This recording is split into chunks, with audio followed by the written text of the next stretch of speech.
বিসমিল্লাহির রহমানুর রহিম।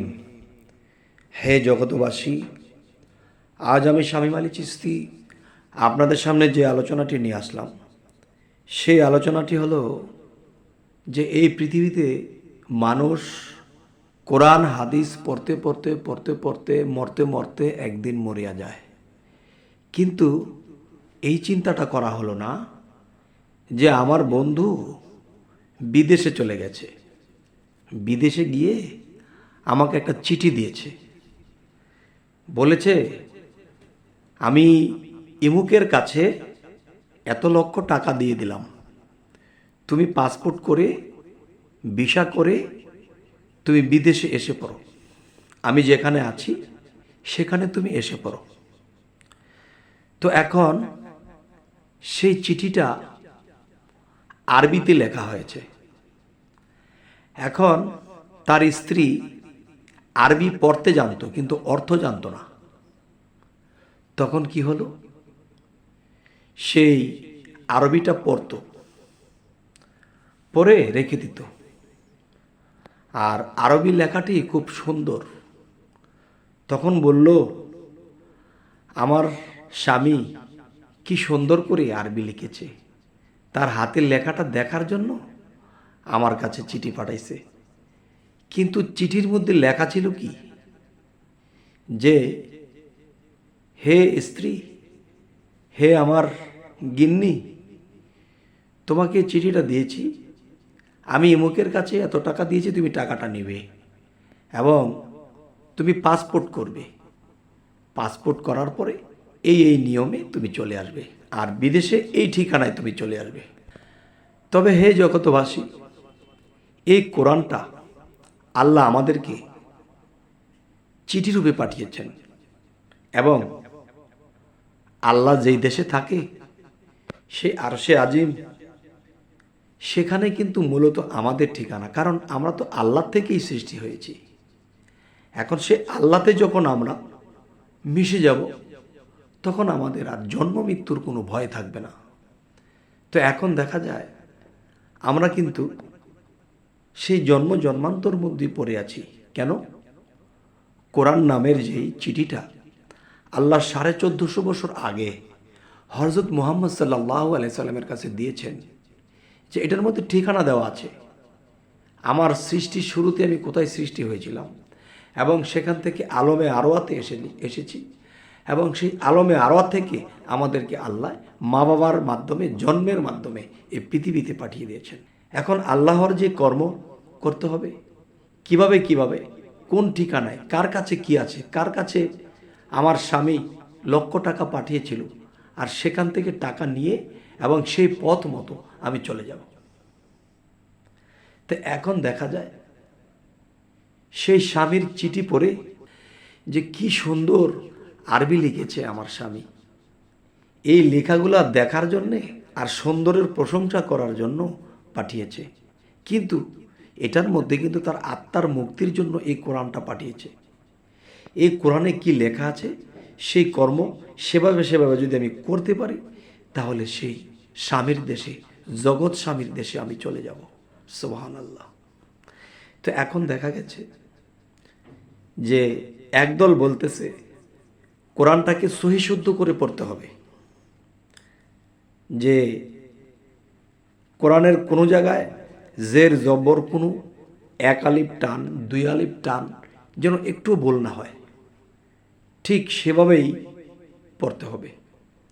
এখন সেভাবে আমি পড়েছি, কিন্তু এটার মধ্যে যে আল্লাহ কি বলেছে সেটা কিন্তু আমার বোঝা হলো না, যার ফলে আমি এই দুনিয়াতেই জেলখানাতেই রয়ে গেলাম, এখান থেকে আর মুক্ত হতে পারলাম না। আপনারা অবশ্যই আমার কথাটা বুঝতে পারছেন। মুরব্বীরা একটা কথা বলে থাকে, এই টাইম টু টাইম কোরআন পড়ো, টাইম টু টাইম কোরআন শরীফ পড়ো। টাইম টু টাইম কোরআন শরীফ তার মানে টাইম টু টাইম চিঠি পড়লে আমার কি হবে, চিঠির মধ্যে যে ঠিকানা, চিঠির মধ্যে যেই সাধনা, চিঠির মধ্যে যে পথ নির্দেশন দেওয়া হয়েছে, এইভাবে তোমরা আমার কাছে আসো, তাহলে তোমরা আমি আল্লাহ পর্যন্ত পৌঁছে যাবে। এখন বিদেশের স্বামীর হাতের লেখা এত সুন্দর, সুন্দরের প্রশংসা করে আমি সারা জীবন এই পৃথিবীর মাটিতে রয়ে গেলাম। সেই দেশে, সেই আল্লাহর দেশে আমার আর যাওয়া হলো না। তবে হে জগতবাসী, জানি না এই কথাগুলো আমি কোথায় ধাক্কা মেরেছি, কার অন্তরে এই কথাটা ধাক্কা মারবে। যে কোরআন সহিশুদ্ধ করে পড়া এটা একটা মূর্খামি। হ্যাঁ, সহিশুদ্ধ করে পড়া মূর্খামি হবে না, তখনই হবে না যখন কোরআনের বাংলাটা আমি বুঝবো যে হ্যাঁ, আমার জগৎ স্বামী, আমার মালিক আমাকে এই কথাগুলো বলেছে, এই কাজগুলো যদি এমনি এমনি করতে পারি তারপরে আমি আল্লাহ পর্যন্ত পৌঁছে যাব। আমার মহা শক্তিধর আমার মহা মালিকের কাছে আমি পৌঁছে যেতে পারবো। তাই বলি কি যে শুদ্ধ করে পড়লে সুন্দর শোনা যায়, ভালো শোনা যায়। আমি যদি বাঁকামুখী বা আমি তেমন একটা বুঝি না, এমনি পড়তেছি, তারপরেও কিন্তু আল্লাহ আমার কথা বুঝবে। এক আলিফ টান, দুই আলিফ টান এটার প্রয়োজন হবে না, কারণ আল্লাহ কিন্তু আমার ভাষা বুঝে। এখন সৌদি আরবে আমাদের মহানবী, সেখানে আল্লাহ প্রেরণ করেছেন তাকে। এখন তিনি আরবি অক্ষরের মধ্যে বা আরবি ভাষার মধ্যে তার জন্ম হয়েছে, সে তো সব কিছু বুঝে। এখন আমি তো বাংলা ভাষায় জন্ম নিয়েছি, এখন যদি কোরআনটাকে বাংলায় পড়ি তাহলে আমরা অবশ্যই বুঝব যে যেমন কিছু কিছু জায়গাতে লেগেছে, সূরা ইনসিরাতে আল্লাহ বলেছে তোমরা যখনই অবসর পাও সাধনা করো। আর কি বলেছে যে এইভাবে তোমরা সাধনা করো। এবং এটাও বলেছে সূরা সাফফাতে যে আমার পথে সাধনায় আত্মনিয়োগ করেছে আমি অবশ্যই তাকে পরিচালনা করব, আমি তাকে পথ দেখিয়ে থাকব। তবে এই যে কথাগুলো আল্লাহ বলেছে, সাধনার কথা আল্লাহ কোরআনে বলেছে, কিন্তু মোল্লা মুন্সি যারা আছে, হাফেজ কারি, কিছু বললে দিতে আসে মাথায় বাড়ি আর মারে বড় বড় ঝাড়ি। তাহলে আমরা পরে থাকলে হবে শাড়ি, তাহলে আমরা রেখেছি দাড়ি। কিন্তু দেখা গেছে যে এই কথার প্রতি উত্তরে আমরা যেতে পারি না, কারণ তারা একটা কথা বলে, একটা কাজ করে কি দর মার সার। এটা কিন্তু ইসলাম নয়। আপনি আমাকে বুঝাবেন, আমি আপনাকে বুঝাবো, কার বুঝটা সূক্ষ্ম সেটা আমরা রাখব।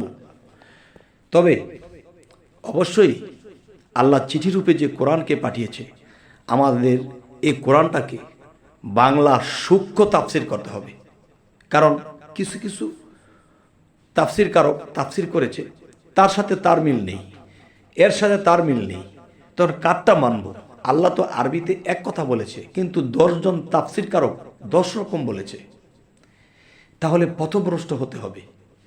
তাহলে সূক্ষ্ম তাফসির যদি কোনো মাওলানা বা আল্লাহর ওলি হতে হবে, তখন তিনি যিনি আল্লাহর সাথে খবরাখবর হয়, যে আল্লাহর সাথে বোঝাপড়া করে এই কোরআনটাকে তাফসির করতে পারবে, এবং সেই ব্যক্তির কোরআন তাফসিরটাকে পড়লে আমরা সূক্ষ্ম অর্থটা পাব।